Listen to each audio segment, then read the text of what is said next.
Visual Studio Talk Show.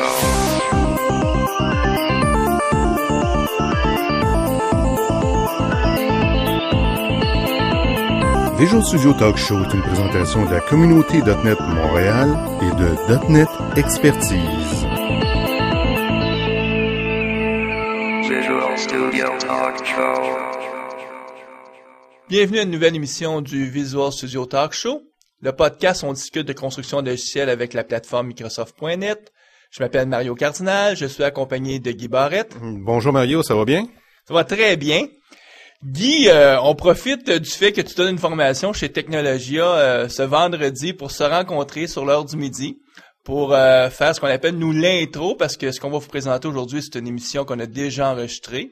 À Paris, lorsqu'on était à Paris au mois de juillet dernier. Mon Dieu, ça va déjà assez vite. Nos auditeurs doivent le savoir, parce que il me semble que dans les 3 derniers mois, on ne fait que parler qu'on a été à Paris, mais qu'est-ce que vous voulez? On a enregistré les émissions et là, on veut quand même vous donner la chance de les écouter, parce que ce sont de très bonnes entrevues. Oui, puis on était avec Guillaume Belmas. Oui, de la firme Exacis. Puis Guillaume est un expert avec Team System. Et on a abordé avec lui le sujet des items de travail, ou les work items en bon anglais. Puis, écoute, peut-être avant juste de vous présenter l'entrevue, moi j'aimerais dire aux gens qui s'intéressent à l'architecture que j'ai fait une entrevue avec Arcas TV, qui est essentiellement l'équivalent d'un podcast, mais en architecture. Qui est de ce qu'on peut trouver sur le site de Microsoft. Tout à fait. Puis c'est en lien avec Channel 9 et tout. Je vais mettre le lien là, sur la page. Puis le sujet, moi, c'était de parler des... C'est ton dada, je pense. Hein? Oui, tout à fait. Je parlais du Layer Injection Pattern, qui est essentiellement, en tout cas, mon dada, qui est de faire des applications modulaires, puis comment bâtir des frameworks applicatifs, puis quels sont les enjeux. Donc, je discute de ça dans cette courte entrevue de quelques minutes. Qui a été enregistrée dans le cadre de TechEd, hein, je pense. L'été dernier, tout à fait. Ce que je te disais avant de faire l'entrevue, on fait des choses il y a quelques mois, puis à un moment donné, Microsoft dit « Ouais, là, c'est en ligne, puis on avait oublié. » C'est correct, là, je me suis écouté, je me trouve, en tout cas, c'est en anglais, donc c'est ça, c'est pas ma langue de base. Et how quiz is the accent, Mario? Mario? The accent is a strong French accent. Ça, c'est sûr. Mais qu'est-ce que vous voulez? On fait comme on peut, comme on dit. Écoute, Guy, sans plus tarder. On passe à l'entrevue. Nous sommes dans les bureaux d'Exakis, lundi le 30 juin. Nous sommes à Paris. Eh oui. Avec nous, Guillaume Belmas. Bonjour, Guillaume. Bonjour. Bonjour, ça va bien? Ça va bien. Un peu nerveux au début de l'émission, c'est normal. Non, ça va. Ça va, tout va bien. Je pense que tu es plus nerveux à cause d'une activité monstre à laquelle tu participes, qui va commencer demain. Ah, exact. C'est l'Imagine Cup, le concours de développement mondial organisé par Microsoft. Comment tu pourrais résumer, là, qu'est-ce que c'est Imagine Cup? Alors, Imagine Cup, c'est un peu les Jeux Olympiques de l'informatique. C'est-à-dire qu'on va avoir plusieurs catégories dans lesquelles tous les pays du monde vont s'affronter. Alors, on a des catégories de développement comme software design, c'est la catégorie dont je m'occupe. On va avoir interface design, on va avoir des concours d'algorithmie, d'IT, et on a aussi tout ce qui est art digital avec la photographie, les films, voilà, donc toutes les catégories. Mais si je voulais m'inscrire, moi, est-ce que je pourrais? Eh bien, tu ne pourrais pas. Ah, pourquoi? Donc, c'est pas les vrais Jeux Olympiques. C'est pas les vrais Jeux Olympiques. C'est les Jeux juniors. Voilà, c'est réservé aux étudiants, en fait. Donc, tous les étudiants du monde, dès lors qu'ils sont étudiants, même en dernière année, ils peuvent s'inscrire à l'Imagine Cup. D'accord. Donc au Canada, cégep, université. En Europe, l'équivalent, ça serait... Les écoles d'ingénieurs, même l'université aussi, même quand on est au lycée ou au collège. Du moment qu'on est étudiant, il faut avoir au moins 16 ans. On peut s'inscrire à l'Imagine Cup et participer dans une ou plusieurs catégories. Guillaume, c'est pas la première année que tu participes à l'Imagine Cup. Alors non, moi c'est vrai, Imagine Cup, je connais parce que c'est un concours qui a été créé en 2003. Et à l'époque, moi, j'étais encore étudiant et j'y ai participé en 2003. Je suis arrivé deuxième en France dans la catégorie software design. En 2004, j'ai reparticipé avec mon équipe. Cette fois-ci, je suis arrivé premier en France et je suis aussi arrivé premier mondial. Oh, wow! J'ai gagné la coupe. Wow! Et ensuite, en 2006, je suis revenu dans l'Imagine Cup, mais cette fois-ci d'organisation puisque je suis captain, c'est-à-dire responsable d'une catégorie. Et donc, je suis captain pour la catégorie software design. Pour faire la petite histoire pour nos auditeurs qui connaissent un de nos invités qu'on a eu à plusieurs reprises, Étienne Tremblay, qui est de Montréal. Moi, je te connaissais pas, Guillaume, mais tu m'as été présenté par Étienne parce que il y a quoi, un an et demi au MVP Summit, tu as rencontré Étienne. Voilà. Vous avez comme sympathisé. En tout cas, il y a eu un clic, puis à un moment donné, quand tu avais besoin de penser à quelqu'un comme juge, tu l'as contacté. Exactement. Et il s'est retrouvé l'an dernier à Séoul à participer comme juge dans la catégorie Software Design. Exact. Alors, en fait, pour la catégorie Software Design, on essaye d'avoir un juge qui vient de chaque pays. Et donc, moi, j'étais chargé de trouver des juges dans les différents pays. Et il me fallait un juge pour représenter le Canada. Et j'ai pensé à Étienne, effectivement, parce qu'Étienne... C'est bien plus plaisant de prendre un Canadien français qu'un Canadien anglais. Exactement. Au moins, je le comprenais mieux et lui me comprenait mieux. Donc, c'était plus facile. Mais dis-nous, la vraie raison, Guillaume, c'est parce que tu voulais parfaire ton accent québécois. Exactement. J'adore l'accent québécois. Et donc, du coup, pour moi, je pouvais avoir un juge qui représentait le Canada, qui était très bon techniquement, et en plus, il pouvait m'apprendre toutes les expressions québécoises. Avec Étienne, tu avais vraiment quelqu'un qui, comme moi, a un bon accent. Donc. Voilà, c'était génial. Si on revient à Imagine Cup, c'est une activité où le concours est organisé par Microsoft? Alors en fait, dans le discours officiel, c'est sponsorisé par Microsoft. D'accord. C'est-à-dire que dans les règles du concours, les étudiants doivent développer sur le .NET Framework. Ça dépend de la catégorie. Après, par exemple, pour la catégorie photographie, il n'y a pas vraiment de logiciel imposé pour faire du montage photo. Mais c'est effectivement un concours qui est organisé par Microsoft, mais dans le mot officiel, c'est sponsorisé. Et donc, c'est pour tous les étudiants et évidemment, si possible, autour des technologies Microsoft. Est-ce que je me souviens, Étienne, l'année dernière, quand il était revenu de Séoul, avait mentionné que les projets que les étudiants présentent là, sont extraordinaires. C'est des choses quand peut-être des années d'expérience, on reste encore ébahi avec les projets qui sont présentés là-bas. C'est génial. Moi, j'ai été juge donc en 2006 et en 2007, et on voit des projets vraiment extra. Il faut savoir que dans Software Design, les étudiants travaillent pendant à peu près 1 an sur leur projet. Et la plupart des étudiants travaillent tous les soirs, toute la nuit, tout le week-end pendant 1 an. Et ils arrivent à faire des projets vraiment extra. Et chaque année, en fait, il y a un thème qui est imposé et il faut faire un projet en fonction du thème. Donc l'année dernière, c'était l'éducation, par exemple. Donc on a eu beaucoup de projets sur le e-learning et sur comment résoudre tous les problèmes d'éducation qu'il peut y avoir dans le monde. Alors aussi bien dans les pays riches, mais aussi dans les pays pauvres, pour donner accès à l'éducation à tous les gens. Cette année, c'est quoi le thème? Cette année, c'est l'environnement et le développement durable. C'est-à-dire qu'on va avoir beaucoup de projets qui vont contribuer à ce net, puisque c'est un grand sujet d'actualité en ce moment. Donc, Imagine Cup va être au service de la planète cette année et on va avoir des projets fabuleux sur cette thématique. Et cette année, Imagine Cup a lieu à Paris. À Paris, ta ville. Voilà, exactement. C'est la France qui accueille la finale de l'Imagine Cup. Chaque année, un pays accueille la finale mondiale, donc comme pour les Jeux Olympiques. Et cette année, c'est la France qui va accueillir, donc à partir de jeudi, donc le 3 juillet, la finale mondiale d'Imagine Cup. Donc un grand week-end en perspective. Là. Ah oui, ça va être très intense. Ça dure quoi, 6, 7, 8 jours? Ça va durer 7 jours et ça va être très intense. On n'aura pas le temps de s'ennuyer parce que en fait les finales, selon les catégories, durent 24 heures non-stop. C'est-à-dire que par exemple, quand on prend la catégorie algorithme, eh bien les finalistes vont être enfermés pendant 24 heures et vont avoir des algorithmes à développer. Et c'est celui qui arrivera à développer le meilleur algorithme en 24 heures qui sera déclaré vainqueur. Une petite suggestion, tu pourrais dire à Microsoft qui veulent toujours améliorer leur algorithme de recherche en texte pour compétition. Peut-être qu'ils devraient ils devraient peut-être faire ça, effectivement. C'est un peu méchant ce que je dis, mais on ceux qui ont expérimenté d'utiliser Live Search au Google. On pourra le dire à Steve Ballmer. Oui, tout à fait. Écoute, on va continuer, Guillaume, avec ta biographie. Tu travailles chez Exakis, donc j'imagine qu'en terminant, après avoir gagné justement la compétition internationale, tu as joint Exakis. Exactement. Tu es architecte logiciel pour cette firme-là. C'est une firme de consultation qui est sur l'Europe ou sur la France? Sur toute la France. On travaille un petit peu avec les pays de l'Europe. On travaille par exemple avec l'Angleterre ou l'Allemagne, mais on travaille surtout en France. Et donc on est 250 personnes en France. Et ici à Paris, on est 100 personnes. Donc, puis, tu as reçu aussi des reconnaissances de Microsoft parce que tu es MVP. Donc, ça veut dire Most Valuable Professional, Ouais. Voilà. pour bien dire en anglais. Sur quelle technologie? Alors en fait, je suis MVP depuis 2004 et donc j'étais MVP sur les technologies C#. Et donc depuis 2006, je suis beaucoup intéressé à la plateforme Team System et donc je suis maintenant MVP de Team System. D'ailleurs, c'est pourquoi le sujet qu'on va parler aujourd'hui ensemble, c'est un sujet qui touche la plateforme Team System. Donc on va parler des work items Tout à fait. et des modèles de processus. Voilà. Donc les process templates. Et Process les template. work items, Les éléments de travail. les éléments en de travail, français. oui. C'est vrai Ouais. qu'on... Mais vois-tu, ça c'est intéressant. En France, vous dites les éléments de travail. Au Québec, nous on va traduire plus par les items de travail. Eh ben, on parle d'éléments de travail, mais c'est vrai que la majorité des gens avec qui je travaille autour de Team System parlent de work item.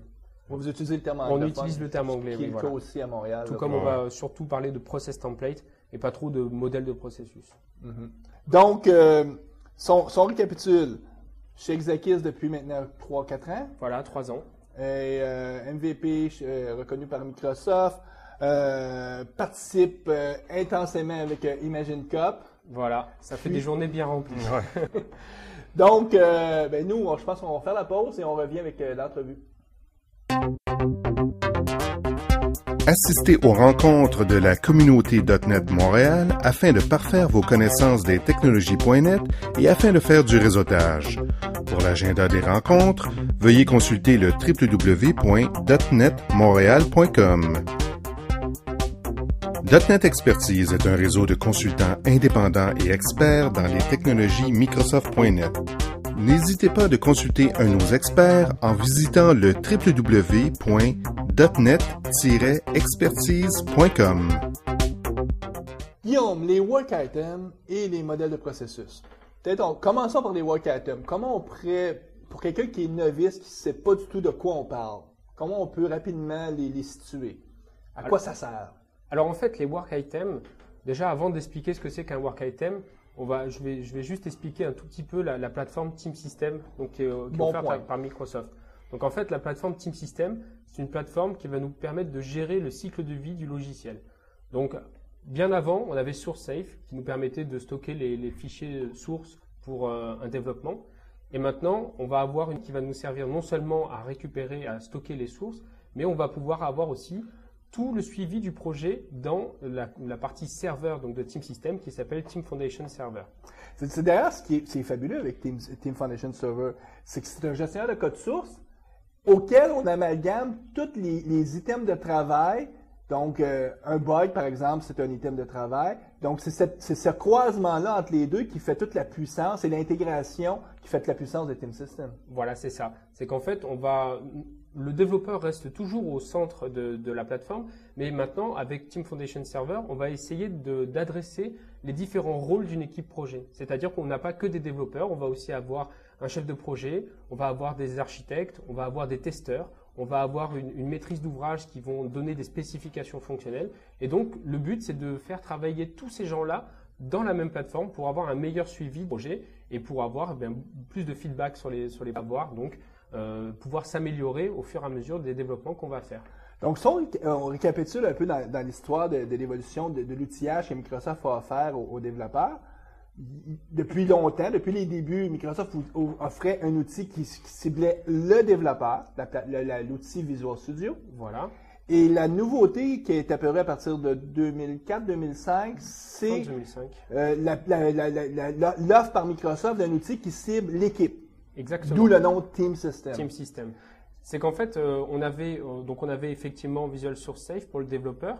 Et à côté de ça, les chefs de projet utilisaient des outils comme MS Project ou Excel, mais qui n'étaient pas reliés avec SourceSafe. C'est-à-dire que tout le monde travaillait dans son coin et personne ne communiquait avec les outils. Tout le monde était en silo. Voilà, exactement. Ensuite, on a eu SharePoint qui est arrivé, mais SharePoint ne gère que la partie documentaire des projets. Donc, c'est un bon référentiel pour mettre les... Mais on n'avait toujours pas de lien entre, par exemple, un planning du projet, les documents qui spécifiaient le projet et les développements. Et donc, c'est ça que vraiment la puissance de la plateforme Team System, c'est de pouvoir tout ça entre eux. Et donc, c'est là qu'on va justement faire intervenir le concept de work item. Donc, si on fait l'analogie à Visual Studio, à SourceSafe et à Project, le chargé de projet crée son document dans Project, fait sa planification de projet, va imprimer tout ça, va donner une copie à tous les développeurs. Il n'y a rien qui est connecté là, à ce moment-ci. On sait en plus que le planning de projet, s'il le fait dans une vision très planifiée, mettons 6 mois à l'avance, c'est clair que son planning tient droit après une semaine, il sera déjà... C'est un autre problème, ça. Mais l'approche de la plateforme Team System, c'est aussi de dire ces gens-là sont habitués à travailler avec leurs outils. C'est-à-dire que le chargé de projet, lui, va travailler avec Project ou avec Excel. Et donc, le but, c'est de ne pas lui donner un nouvel outil. On ne va pas lui demander d'aller travailler dans Visual Studio, mais on va lui dire, garde tes outils, garde ton MS Project et ton Excel, et on va rajouter un plugin qui va permettre de continuer à travailler, du travail avant, mais en mode connecté avec la plateforme. La plateforme, essentiellement, c'est un serveur. Voilà, c'est Team Foundation Server, donc on en a un serveur, et on va pouvoir se connecter à ce serveur via des web services, et chaque rôle de l'équipe va garder son outil et continuer à travailler à son outil comme avant. Puis, ce que Microsoft ont fait pour les développeurs, donc pour notre auditoire cible, ceux qui utilisent Visual Studio, ils ont créé une version plus haut de gamme de Visual Studio, qu'ils ont appelé Visual Studio Team System, et qui a la capacité de se connecter aussi avec ce serveur-là, et de gérer nos codes sources, et surtout de gérer nos éléments de travail, voilà, work items. Les work items. Donc les work items, maintenant, pour donner une définition des work items, c'est vrai que c'est très conceptuel. Un work item, en fait, c'est un élément qu'on va vouloir suivre dans notre projet. Et donc, si on va définir ces éléments grâce à un process template, donc un modèle de processus. Donc, juste pour que je comprenne bien, quand tu dis un élément qu'on va vouloir suivre, est-ce qu'on doit faire la différence avec d'autres types d'éléments qui sont, par exemple, nos livrables, le code source?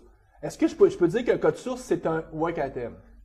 Si tu as besoin de suivre tes livrables, par exemple, tu peux tout à fait créer un type de work item qui s'appellera livrable et dans lequel tu vas mettre des propriétés, des attributs en disant, par exemple, le nom de mon livrable, le numéro de la version, qui a créé ce livrable, la date, par exemple, de livraison ou la date de création. Et tu vas pouvoir rajouter tous les champs dont tu as besoin pour faire ton suivi de projet parce que dans ta méthode de travail, eh bien, le livrable, c'est quelque chose d'important. Ah ouais. Donc, si je comprends bien, cet élément de travail-là, il est beaucoup plus lié à ton processus de travail. Donc, c'est les éléments de suivi que tu vas te créer pour être capable de faire le travail.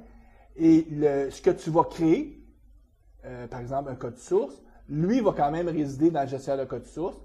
Donc, la finalité du programme, le déploiement, les exécutables à la fin qu'on va créer, ça va être à partir de notre processus de travail qu'on va les... Voilà. En fait, on va pouvoir, donc, comme tu le disais, ça va représenter tout ça va être lié à notre méthode de travail. Et donc, si on fait le lien maintenant entre un modèle de processus, donc un process template et des work items, en fait, le process template, lui, va définir tous les work items qu'on va vouloir suivre. C'est-à-dire que si on prend, par exemple, le process template MSF Agile, qui est le process template qui vient avec Team System. On peut peut-être juste définir qu'est-ce que c'est MSF? Alors MSF, en fait, c'est le framework de méthodologie fourni par Microsoft. C'est une méthodologie que Microsoft utilise en interne pour le développement de leurs outils. Et donc, ils ont mis à disposition des développeurs et des équipes projet cette méthodologie. Et donc, vous allez pouvoir... L'idée, c'est plutôt que de te donner le produit tout nu, c'est-à-dire, voici le serveur et t'es pris pour définir tout ton modèle de processus, on t'en fournit 2 par défaut. Voilà. Un qui est orienté agile, donc voilà. le MSF agile, qu'on va décrire un peu plus en détail, et un pour les processus un peu plus structurés qui est basé sur CMMI, donc le Capability Maturity Model. Donc, un peu plus lourd comme processus, mais qui est nécessaire dans certaines organisations d'un suivi beaucoup plus serré. Ou en tout cas une traçabilité, je devrais dire, plus serrée. Donc, ils nous fournissent ces 2 modèles-là pour pas qu'on parte de zéro, mais on pourrait littéralement s'en créer un from scratch, à partir de zéro. Mais pour que nos auditeurs comprennent mieux, voyons un peu plus en détail qu'est-ce qu'on nous offre par défaut avec le MSF Agile. Alors, en fait, MSF Agile, donc c'est une méthode agile, et donc on va avoir déjà des types de work items qui vont être créés, et donc on va avoir 5 types de work items. Et donc, dans MSF Agile, ce qui va nous intéresser, ça va être d'abord de gérer donc des scénarios. Les scénarios, en fait, c'est les use cases de mon application. Donc, je vais pouvoir créer des work items de type scénario qui vont correspondre aux use cases de mon application. Et après, je peux même créer des work items qui vont représenter non pas un use case, mais juste une règle métier qu'on va devoir implémenter. Donc ça, c'est le premier work Donc, item. c'est tout ce qui touche la gestion des exigences, les besoins, parce que ultimement, l'application doit répondre à des vrais besoins d'utilisateurs. On les capte et on les emmagasine avec Team System comme étant des scénarios. Voilà. Donc après, on a notre liste de scénarios. Ça, c'est quelque chose typiquement qu'on va aller créer avec Excel. Parce que c'est pas un développeur qui va créer cette gestion des exigences, mais ça va être quelqu'un qui va faire les spécifications fonctionnelles. Donc, c'est lui qui va créer ces work items. Il va les mettre au niveau de la plateforme. Et ensuite, à partir de tous ces scénarios, on va pouvoir déterminer des tâches à réaliser. Donc, des tâches d'architecture, des tâches de développement, des tâches de test aussi. Et donc, ça nous amène le deuxième type de work item, qui est le work item de type tâche. Et Okay, donc, on a des scénarios, on a des tâches, puis ce que je veux ramener, reparler ou en tout cas recibler, c'est que pour éditer et créer soit des scénarios ou des tâches, on n'a pas un autre outil spécialisé, on fait juste utiliser Excel, par exemple. Voilà. Et il y a un connecteur qui permet de se brancher. Voilà, on va installer une petite extension dans Excel qui va nous rajouter une barre d'outils. Et à partir de là, on va pouvoir se connecter à la plateforme en disant « Je vais créer des work items pour G ». Et donc, je peux créer mes work items. Là, je peux avoir un masque de saisie qui va me dire « Voilà les colonnes disponibles ». Je peux saisir et ensuite synchroniser avec la plateforme. Donc, quand tu dis qu'il y a un masque de saisie, puisque on a un modèle de processus et on a défini que, par exemple, pour un scénario, on s'attend à avoir 18 champs, 18 attributs classiques. Ces 18 attributs-là, quand on arrive dans Excel, on les verrait comme des colonnes avec un libellé et ce serait assez simple de pouvoir, pour le gestionnaire de l'analyse d'affaires, de pouvoir inscrire le détail de son scénario. Voilà, en fait, on va pouvoir sélectionner les colonnes qu'on souhaite remplir. Après, si il y a des colonnes obligatoires, bien évidemment, il faudra les remplir. Mais si on n'a pas envie de remplir toutes les colonnes, on peut choisir les colonnes qu'on veut. Et comme tu l'as dit, dans Excel, ça va nous créer une colonne. Ça va vérifier déjà les valeurs possibles. Si c'est une liste déroulante dans laquelle on a le choix entre 3 valeurs, si on tape une autre valeur, là, par contre, on ne pourra pas le mettre. Donc, tout ça va être contrôlé et ensuite synchronisé avec le serveur. Puis la beauté de la chose, c'est que pour une analyse d'affaires, absolument, ces gens-là connaissent très bien le produit Excel. Pour eux, de gérer les scénarios dans Excel, ça semble tout à fait naturel. Ça leur demanderait de faire des pirouettes puis de survivre. Ou d'apprendre un autre logiciel ou un autre logiciel. Tout à fait. Donc, un coup que les scénarios sont développés, là, on va vouloir les diviser en tâches. Alors, une fois qu'on les divise en tâches, donc pareil, on va pouvoir utiliser Excel, mais idéalement, pour gérer des tâches, on va utiliser MS Project. Et donc, parce que c'est plus le gestionnaire de projet qui va faire ça. Voilà, c'est le chef de projet qui va s'occuper de gérer les tâches, de les assigner et de les ordonnancer. Et à ce moment-là, l'outil pour faire ça, le meilleur outil qu'on puisse trouver, dans la gamme Microsoft, ça va être MS Project. Donc là, ça va être exactement la même chose que pour Excel. On va pouvoir créer ou récupérer des work items directement dans Project. On va pouvoir les assigner à une personne. On va pouvoir mettre le temps estimé, le travail restant. Et donc, on va synchroniser ces work items au niveau de la plateforme. Et le gros avantage que ça offre, c'est que comme on est en mode connecté, si ensuite les développeurs qui vont développer mettent à jour les tâches en disant voilà, j'ai travaillé tant d'heures sur cette tâche-là, il va enregistrer le temps, ça va l'enregistrer donc dans la plateforme. Et quand je vais réouvrir mon fichier, je n'ai plus qu'à faire refresh, synchroniser, et je vais récupérer l'avancement de mon projet. Alors ça, pour les chefs de projet, c'est une super avancée parce que avant, le chef de projet devait aller voir chaque développeur en lui demandant combien de temps as-tu travaillé et sur quelle tâche as-tu travaillé? Le fameux meeting du vendredi ou du lundi. Voilà. Alors, on se réunit autour de la table et le gestionnaire de projet demande à tour de rôle Guillaume, t'es rendu où dans l'avancement de ton projet? Mario, t'es rendu où dans l'avancement de ton projet? On sait que la bonne réponse est toujours dire je suis rendu à 80%. 80%. Ah, ça, c'est le chiffre magique, là. Oui, le chiffre magique. Donc, le gestionnaire ou le chef de projet a cette information-là juste en interrogeant ou en rafraîchissant l'information dans son projet. Exactement. Et c'est un super gain de temps pour ce gestionnaire de projet qui, lui, quand il a besoin de rajouter une tâche, va pouvoir la rajouter et l'assigner directement au développeur. Si jamais il voit qu'il y a une dérive au niveau du planning, que ça prend trop de temps, il pourra diviser la tâche en deux et la réaffecter à un autre développeur, par exemple. Mais là, j'entends déjà certains de nos auditeurs qui se disent est-ce que je pourrais assez aisément, avec ce suivi-là, automatiser ma fin? Parce qu'on sait souvent, surtout quand tu travailles pour une firme de consultation, on a des feuilles de temps, en tout cas, ça fait partie de la réalité.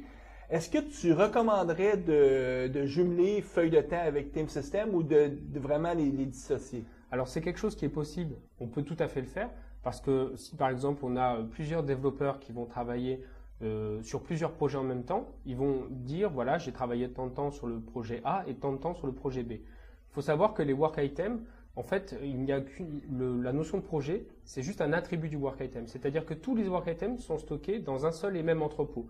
Et derrière, avec des rapports ou même avec Excel, on va pouvoir requêter ces work items, peu importe le projet. Et donc, on va pouvoir, par exemple, dire « Donne-moi tous les work items assignés à un développeur pour tous les projets de la plateforme. » Et comme ça, je peux générer une feuille de temps à partir de ces work items. Par contre, c'est vrai que la mise en place, après, devient un peu plus compliquée. Souvent, ce qui se passe avec la fameuse feuille de temps, c'est que tu as toutes les choses qui touchent le travail que tu as fait qui est relié à ton projet informatique, mais tout ce qui est hors projet, tu peux pas les rentrer dans ton team system. C'est souvent pourquoi les gens qui implémentent Team System vont dire « Servez-vous pas pour la feuille de temps. En tout cas, pas à ce stade-ci, c'est plus vraiment pas approprié parce que parfois, tu commences à créer un paquet d'activités un peu bidons, mais qui sont nécessaires pour la feuille de temps parce que ils sont réalistes là, d'avoir passé du temps, par exemple, à faire des réunions, je sais pas moi, ou réorganiser des bureaux, c'est peut-être vrai, mais c'était pas du tout dans ton planning de ton projet Team System. Voilà, c'est ça. Quand on a des réunions avec les clients, par exemple, c'est pas une tâche qui dépend directement du développeur, mais pourtant ça fait partie du projet. Ou bien des réunions internes à l'entreprise. Pareil, si on veut avoir une vraie feuille de temps, c'est quelque chose qu'il faudrait mettre dans Team System. Alors, si on veut le faire, on peut le faire, mais c'est pas recommandé de le faire. À la base, c'est pas un outil qui permet de le faire. On peut l'étendre un peu, là. On peut complètement l'étendre. La plateforme est totalement extensible. Et donc, si on veut, par exemple, synchroniser Team System avec un gestionnaire d'exigences ou bien un gestionnaire de bugs, c'est quelque chose qu'on va pouvoir faire. Est-ce qu'on pourrait synchroniser avec Project Server? Tout à fait. Alors, si on a Project Server, c'est un peu une évolution de Project. Et là, avant, quand on utilisait Project Server, les développeurs allaient dans Project Server pour saisir le temps qu'ils avaient travaillé. Eh bien, si on veut continuer à utiliser Project Server, mais avoir toute cette centralisation dans Team System, il existe un connecteur qui va s'appuyer sur les web services de Team System et qui va nous permettre de synchroniser Project Server et Team System. Ce connecteur-là est offert par Microsoft? Alors, pas exactement, parce qu'en fait, c'est un connecteur qui est hébergé sur Codeplex. Et donc qui est mis à disposition pour la communauté et par la communauté. Et donc il y a des gens de Microsoft qui travaillent aussi sur ce connecteur. Mais ce n'est pas un outil fourni par Microsoft. Okay. Et il y a beaucoup de projets comme ça, communautaires, autour de la plateforme Team System qui sont disponibles sur Codeplex. Ça, c'est avec la version 2008, j'imagine? Alors c'était valable avec la version 2005, c'est aussi valable avec la version de 2008. Et donc il y a deux connecteurs qui existent. Un pour Project Server 2003 et un autre pour Project Server 2007. Donc, si on fait une recherche sur codeplex.com, on va trouver le connecteur. Voilà. Une des choses que je pense qu'il faudrait mettre en relief, c'est que le fameux item de travail tâche, le pourquoi Microsoft trouvait important de créer cet item de travail-là, c'est pour permettre de créer un des rapports qui est fondamental dans Team System, qui est ton rapport qui te donne la vélocité de ton équipe. C'est-à-dire combien de fonctionnalités, par exemple, de complexité élevée ou de complexité basse, parce que tu vas être capable de pouvoir, un des champs, c'est de dire quel type de complexité ont mes scénarios. Puis, arriver à pouvoir prédire de façon plus concrète que juste avec la règle du pouce, ce qu'on a aujourd'hui, dans bien des cas, de prédire beaucoup plus concrètement. Voici vraiment notre équipe, combien de scénarios on est vraiment capable de faire pendant une itération de 2 semaines ou 3 semaines. Puis à ce moment-là, de pouvoir se commettre plus réalistement auprès des clients, parce que la réalité, c'est souvent, on revient, on dit, bon, on a 4 mois pour faire tout ce travail-là, mais on sait que les gens se sont commis un peu au pif. Tandis qu'avec Team System, on ramasse, on collecte l'information, entre autres avec les tâches, et on est vraiment capable de pouvoir, à un certain temps, revenir auprès de nos gens de marketing, par exemple, leur dire, écoutez, c'est pas ça qui est vraiment notre réalité. Exactement. Là, le gros avantage, donc, avec les work items, c'est qu'en fait, on va avoir donc un data warehouse qui va stocker toutes les données des work items, mais qui va aussi calculer des dimensions dans un cube. Et donc, en utilisant ce cube et en utilisant la base de données des work items, on va pouvoir créer des rapports avec Reporting Services. Et donc, le rapport, comme tu disais, qui va nous permettre de maîtriser la vélocité de développement. Et donc, on va pouvoir plus anticiper, quand on est dans un mode de développement itératif, où on va avoir des itérations, eh bien, on va pouvoir savoir, prédire en tout cas la date de fin d'une itération. Savoir si on est en retard, savoir si même on peut être en avance. Grâce à ce rapport-là, on va pouvoir déterminer la date de livraison et on va pouvoir utiliser d'autres rapports aussi pour évaluer la qualité d'une livraison. Donc, par exemple, le nombre de bugs qui sont ouverts, le nombre de bugs qui sont réouverts, réactivés, ça aussi, on de le savoir. Et tout ça dans une logique, on va dire, pour améliorer les développements. Je voudrais juste qu'on revienne un petit peu en arrière parce que là, on a conscience qu'avec les rapports, on peut avoir sur la vélocité, mais on n'a pas fait réellement le lien entre ou définit c'est quoi une tâche. Au niveau du développeur, qu'est-ce que ça a l'air une tâche pour le développeur? Alors en fait, pour le développeur, lui, il va travailler dans Visual Studio. La tâche, ça va être un work item qui sera accessible directement dans Visual Studio. Et donc en fait, ça va ressembler à un formulaire, une fiche de travail, dans lequel il va pouvoir saisir des informations par rapport à la tâche en disant, voilà, donc ça c'est développé à 80%, donc j'ai passé tant d'heures là-dessus. Et le gros avantage derrière, c'est qu'en fait, le développeur, quand il va archiver son code au niveau de Team Foundation Server, il va être capable de dire, ce code source-là, ces fichiers que j'ai développés, eh bien, je vais les associer à ce work item. Donc, une tâche pourrait être création de l'interface de saisie des clients, par exemple. Voilà, et donc à ce moment-là, le développeur va développer son formulaire, va éventuellement développer la classe métier qui est pour enregistrer les données en base de données. Et donc, il va prendre ces deux fichiers et quand il va les archiver, il va pouvoir récupérer la liste de ces work items qui lui sont attribués et dire, voilà, ces deux fichiers, eh bien, je les associe à la tâche de création du formulaire. Parce que ce qui se passe, c'est que bon, le développeur, lui, va faire un check-out des codes sources, donc va créer les codes sources, et quand il va venir pour faire son check-in, on va même mettre une règle où on va le forcer à dire, associe les systèmes de travail que tu étais en train de compléter. C'est comme ça, sans beaucoup d'efforts, sans que le développeur ait besoin d'écrire des rapports, c'est-à-dire juste avec un clic, il va être capable de pouvoir donner l'information nécessaire à Team System pour que, comme tu disais, tout soit stocké dans un entrepôt de données pour reporting ultérieur. Voilà. En fait, ça, c'est une fonctionnalité très intéressante parce qu'on va pouvoir utiliser donc les check-in policies, donc les politiques d'archivage. On va pouvoir les activer pour un projet ou bien même juste pour une partie du projet, en disant, moi, quand mon développeur va archiver ses codes sources au niveau du serveur, je veux qu'il les associe obligatoirement à un work item. Comme ça, au moins, si j'ai un bug, eh bien, je sais que j'ai un bug sur tel. À partir du scénario, je vais pouvoir retrouver les tâches qui ont été affectées au développeur et en fonction des tâches, je vais pouvoir aussi retrouver le code source qui a été associé à ces tâches-là. Donc là, on va avoir une traçabilité des développements et on va pouvoir résoudre les bugs beaucoup plus facilement. Oh, ça c'est important. On parle de traçabilité ici, puis on sait qu'en Amérique du Nord, aux États-Unis, ils sont pris avec une loi, la loi SOX, Sarbanes-Oxley. Au Canada, on est pris avec la loi 178 ou... j'imagine qu'il y a l'équivalent. J'imagine qu'il y a quelque chose en Europe. Certains de nos clients sont soumis justement à Sarbanes-Oxley. Ouais, et donc justement, puis tout doit être traçable. Là. On doit pouvoir tracer tout. Donc, dès qu'il y a une modification, une ligne de code, on doit pouvoir aller trouver qui a fait la modification. Et ça, c'est quelque chose qui est tout à fait possible. En fait, on a beaucoup de fonctionnalités dans Team System qui nous permettent ça. Il y a une autre fonction, alors là, c'est même au niveau d'un fichier. Si on a une fonction qui s'appelle Annotate, on va voir quelles sont les lignes de code qui ont été modifiées par telle personne. C'est-à-dire qu'on va avoir l'intégralité du fichier qui sera affiché. Et à côté de chaque ligne, on va dire cette ligne-là, c'est telle personne qui l'a fait. Cette ligne-là, personne qui l'a fait. Ça, c'est la fonction blame. Hein? On blâme. on va pouvoir blâmer les développeurs. Mais c'est pas nécessairement pour blâmer, c'est vraiment pour une question de traçabilité. Exactement. C'est surtout pour résoudre les bugs, pour être plus efficace et avoir une meilleure qualité dans les développements. On va pouvoir identifier plus facilement la ligne qui nous pose problème. Ça, c'est le point de vue du développeur. C'est bien que tu utilises le terme blame parce que pour nos auditeurs qui n'ont peut-être pas utilisé Team System mais qui ont utilisé des gesteurs de code source comme CVS ou Subversion. Donc, c'est une fonctionnalité qui est présente, que les gens connaissent bien. D'ailleurs, à un certain niveau, quand on essaie d'expliquer qu'est-ce que c'est la notation, dès qu'on leur dit c'est blame, ils font comme « Ah oui, OK! » Voilà, c'est exactement ça. Alors, pour en revenir à Sarbanes-Oxley, il y a d'ailleurs un white paper qui a été écrit par Microsoft sur comment utiliser Team System pour respecter justement les réglementations Sarbanes-Oxley.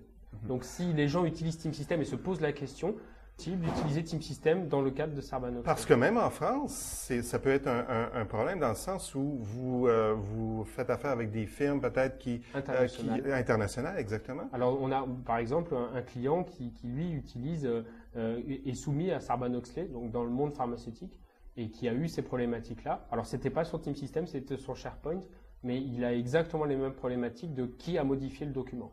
Mm-hmm. Tu fais 2 fois que dans notre entrevue que tu exprimes, tu parles de bug. Le bug, est-ce que c'est aussi un item de travail? Alors, tout à fait. Si on revient au process template MSF Agile, on va aussi avoir la notion de bug. Et la notion de bug, très simplement, on va aussi pouvoir créer un bug toujours en utilisant les outils qu'on a. Alors là, ça peut être un utilisateur qui va pouvoir créer un bug. Dans ce cas-là, on va peut-être utiliser une autre interface qu'Excel. On va utiliser par exemple le Web Access. Le Web Access, en fait, c'est un site web où on va pouvoir créer des work items et un work item de type bug. Et on va pouvoir dire aux utilisateurs, quand vous avez un bug, connectez-vous au portail Web Access et déclarez votre bug. Et après, derrière, on va avoir un workflow qui va s'enclencher, pouvoir assigner le bug à un développeur en fonction de la nature du bug. Parce qu'une des choses importantes que tu viens de dire, c'est qu'on a dit que la plateforme Team System, c'est principalement un serveur.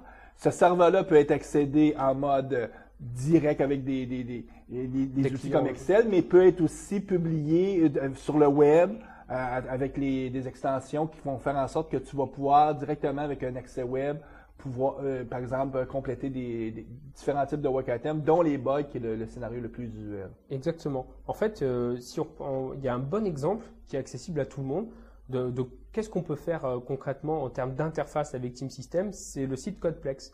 Codeplex, c'est un Team Foundation Server avec une interface spéciale pour les communautés. Et donc, en fait, on va utiliser Team System d'une autre manière, parce que là, il y a une interface qui a été légèrement modifiée, et on va avoir un issue tracker, en fait, des work items derrière. Mais le concept de work item n'est pas clairement affiché, mais derrière, ce sont des work items. Et donc, pour les bugs, on va aussi avoir la possibilité de synchroniser les bugs avec un gestionnaire d'anomalies. Bien souvent, quand on va chez les clients, on s'aperçoit que les bugs, comme ils en ont eu depuis la nuit des temps, eh bien, ils ont appris à utiliser un gestionnaire d'anomalies. Sauf que les gestionnaires d'anomalies existaient bien avant que Team System arrive. Et par exemple, on prend l'exemple de Mantis. Mantis, qui est un bug tracker qui est en open source. Eh bien, beaucoup de clients, en France en tout cas, utilisent Mantis. Et donc, eh bien, on va pouvoir synchroniser cette plateforme Mantis qu'ils utilisent pour gérer les anomalies et la synchroniser avec Team System. D'ailleurs, je sais que dans les organisations, souvent, la meilleure façon d'expliquer qu'est-ce que c'est un item de travail, pour ceux qui sont un peu familiers, genre, surtout les décideurs, c'est rapidement, si tu leur dis, tu vas avoir besoin d'un outil pour faire ton suivi de bug. Puis absolument, ils reconnaissent, ah oui, ça en prend un. Mais là, tu leur dis, ben écoute, ça vient avec Team System parce que les items de travail, c'est un des work items qui existent. Puis là, tu peux commencer à leur expliquer qu'il existe d'autres types de work items parce que souvent, quand tu leur présentes tâches et tout, leur premier réflexe, c'est de dire, ben on fait déjà notre suivi de projet avec un outil quelconque. Ils voient souvent les gens ont de la misère à saisir la puissance justement du fait qu'on relie la gestion de code source avec les systèmes de travail, donc on fait toute cette traçabilité-là.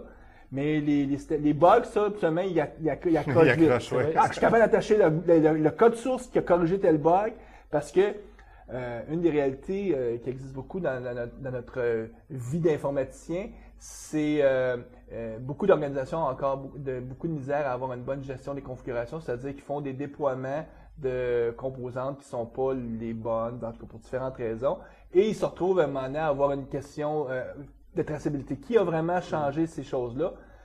C'est sûr que s'ils utiliseraient Team System de A à Z, il n'y aurait pas ce problème-là parce que le produit permet de faire ça. Mais souvent, c'est une façon de leur vendre qu'il y aurait un intérêt à pouvoir mieux gérer les systèmes de travail. C'est vrai que la plateforme derrière va nous servir à gérer beaucoup d'autres choses, comme le versionning des livrables, par exemple. C'est quelque chose qu'on va pouvoir automatiser. Alors là, il y a différentes manières de faire. Donc, comme on a un composant qui s'appelle TeamBuild, qui va nous permettre d'automatiser les compilations, eh bien, en fait, on va pouvoir utiliser TeamBuild et c'est un outil très puissant parce que ça repose sur MS Build, qui est l'outil de build de Microsoft qu'ils utilisent eux-mêmes en interne. C'est vraiment une version très très light. En interne, ils ont vraiment un outil fabuleux qui permet de faire ça. Et donc, avec TeamBuild, on va pouvoir utiliser ce qu'on appelle des tâches personnalisées. Et donc, par exemple, pour une gestion de version, on va pouvoir créer une tâche dans la compilation qui va dire, voilà, une fois que ma compilation est terminée, eh bien, dans mes DLL, je vais inscrire ce numéro de version précisément que je vais calculer, par exemple, en fonction du jour, de la date, du nombre de compilations qu'il y a eu dans la journée. Et grâce à ça, on va avoir ce numéro de version qui sera sur les DLL qu'on va déployer derrière sur des serveurs ou bien sur les postes clients. Et grâce à ça, grâce au numéro de version, eh bien, on va pouvoir relier, par exemple, les bugs avec un numéro de version. Et donc, quand les gens vont déclarer des bugs, on va pouvoir leur demander le numéro de version dans lequel tu as trouvé un bug. Et derrière, le développeur, lui, va pouvoir récupérer les sources en fonction d'une version. Puisque quand on aura compilé les sources, on peut automatiser aussi en créant un lien par rapport à la compilation. Et derrière, quand on a un bug, dire « je récupère les sources qui correspondent à cette version. Comme ça, je travaille sur la même version que mon utilisateur. Et ça, donc, on va pouvoir gérer les configurations comme ça, on va pouvoir gérer les différents environnements parce qu'on pourra avoir un système de versionning par rapport à ça.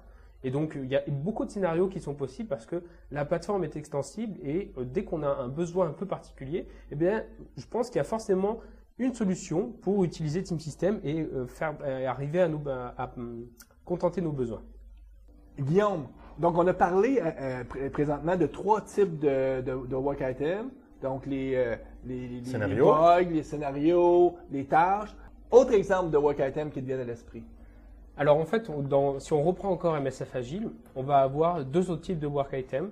Un premier, ça va être les risques, parce que la gestion des risques dans un projet, c'est très important, notamment dans les projets agiles, où bien on va être agile parce que les fonctionnalités vont changer, et la gestion de risques, c'est très important. Donc on va pouvoir évaluer des différents types de risques. Ça peut être des risques liés à la planification, ça peut être un risque technique par exemple, parce qu'on va utiliser une nouvelle technologie sur un composant en particulier. Donc on va pouvoir créer des de type risque, et on va pouvoir lier ce work item risque au work item de type tâche qui vont représenter le développement en question qui peut potentiellement avoir un risque. Normalement, on n'assigne pas une tâche risque à un développeur. Non, tout à moins qu'il soit vraiment terrible. mais ce que tu es en train de dire, c'est qu'on assigne, donc on est capable d'attacher les différents work items entre eux autres, c'est-à-dire que c'est pas juste work item vers code source, mais c'est aussi work item entre eux autres. Donc, c'est ce qui fait la puissance de cette plateforme-là, c'est que tout est attaché, donc tu as une traçabilité de tout bord, tout côté. Voilà, et en fait, je dirais même plus que ça, c'est qu'on va pouvoir attacher des work items ensemble, mais on va aussi avoir différents types de liens dans les work items, et on va pouvoir attacher par exemple un document dans SharePoint avec un work item. C'est-à-dire que comme dans Team System, on a une partie SharePoint, c'est là qu'on va mettre tous nos documents, et on va récupérer le lien du document, donc le lien hypertexte, et on va pouvoir le mettre en tant que lien dans le work item. Donc, dans un work item de type scénario, par exemple, eh bien, on va pouvoir relier à un document qui va avoir le use case en question. Parce que c'est ce que les gens ont de la misère souvent à saisir, c'est que c'est vaste, Team System. Donc, il y a un portail où essentiellement Microsoft va réinventer la roue, ils ont pris SharePoint. Donc, à partir du portail, encore là, tout est intégré, on est capable d'associer des systèmes de travail. Mais l'interface est vraiment une interface à la SharePoint. C'est-à-dire que quelqu'un qui n'est pas du tout un informaticien, par exemple un gestionnaire de projet, peut venir déposer des documents et encore là les attacher avec les systèmes de travail.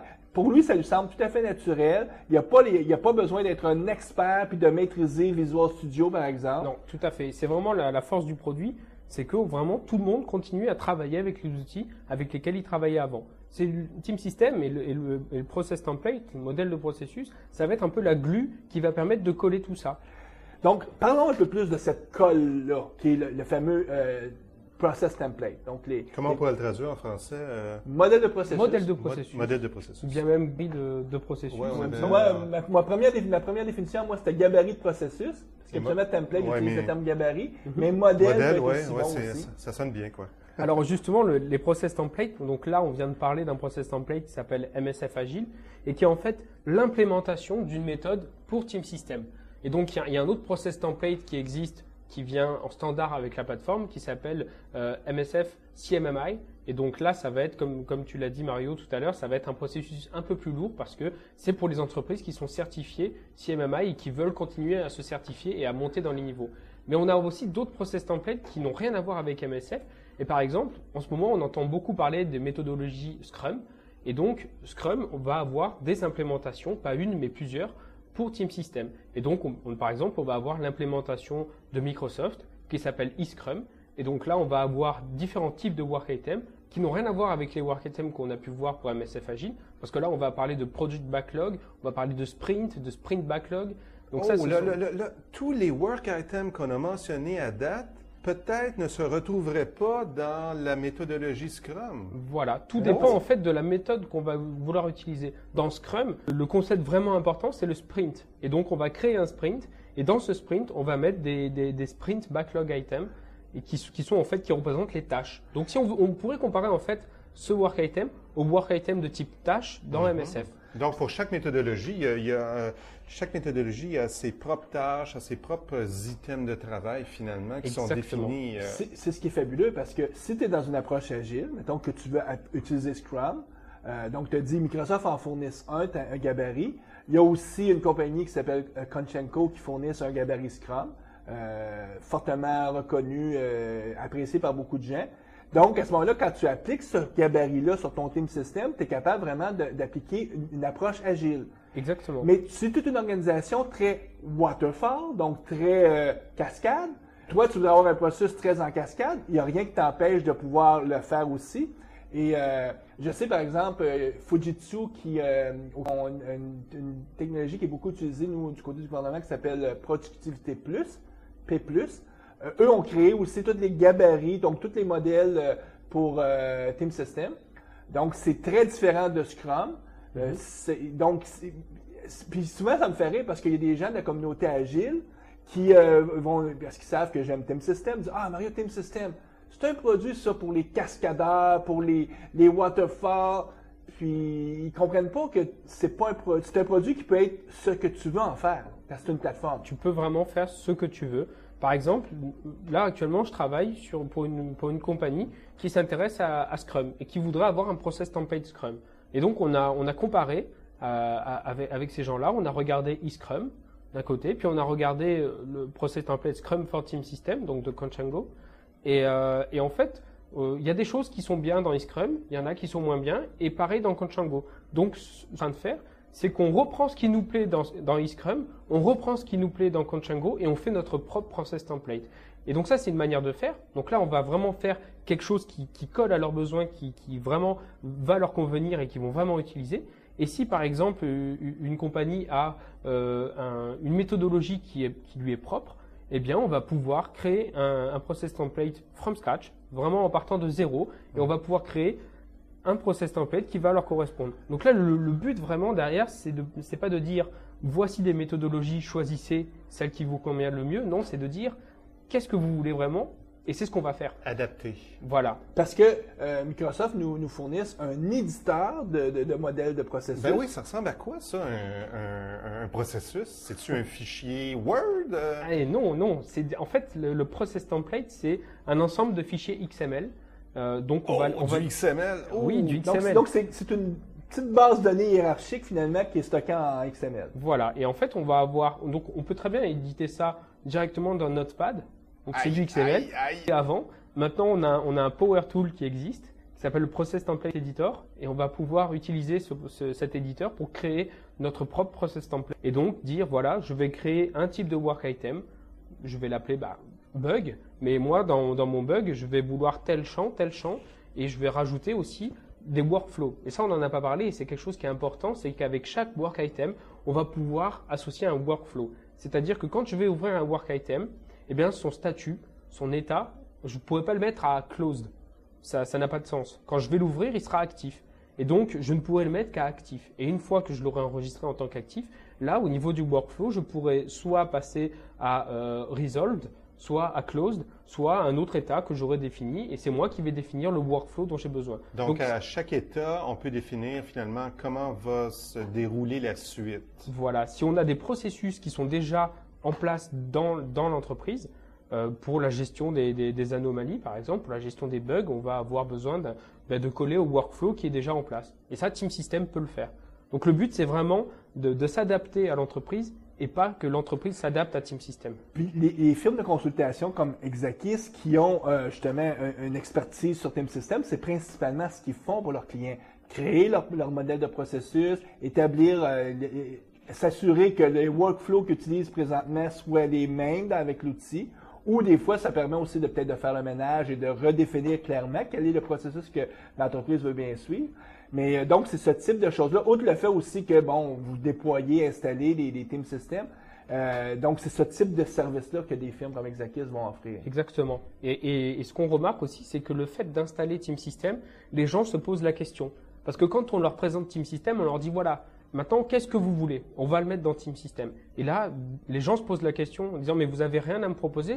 Si, je peux vous proposer MSF Agile, je peux vous proposer Scrum, je peux vous proposer RUP, On peut proposer des choses qui existent déjà, mais surtout ce qu'on leur dit, c'est surtout qu'est-ce que vous voulez. Et là, c'est ils posent souvent la le question. problème. Souvent est là le problème parce que il y a un ou des processus qui sont implémentés sans nécessairement avoir de documentation, qui sont dans la culture d'entreprise. Mais là, il faut documenter ces processus-là et les intégrer dans le process template, finalement. Voilà. C'est vrai que le process template, on va définir donc les différents types de work items. On va définir les workflows qui vont avec. On va aussi pouvoir définir les templates du portail SharePoint avec les différents modèles de documents. En fait, on va vraiment toucher tout l'ensemble d'un logiciel, que ce soit sur le développement, mais aussi sur le suivi du projet, sur les rapports, le reporting qu'on veut avoir. Et donc, le process template va définir tout ça. C'est vraiment la méthodologie qu'on implémente. C'est pas une mince tâche, là. Ah non. Oui, mais tu n'es pas obligé, parce que, imaginons qu'aujourd'hui, ce qui est souvent le cas de beaucoup d'organisations, la façon de faire du logiciel est un peu chaotique. C'est-à-dire qu'on n'a pas un processus très fini.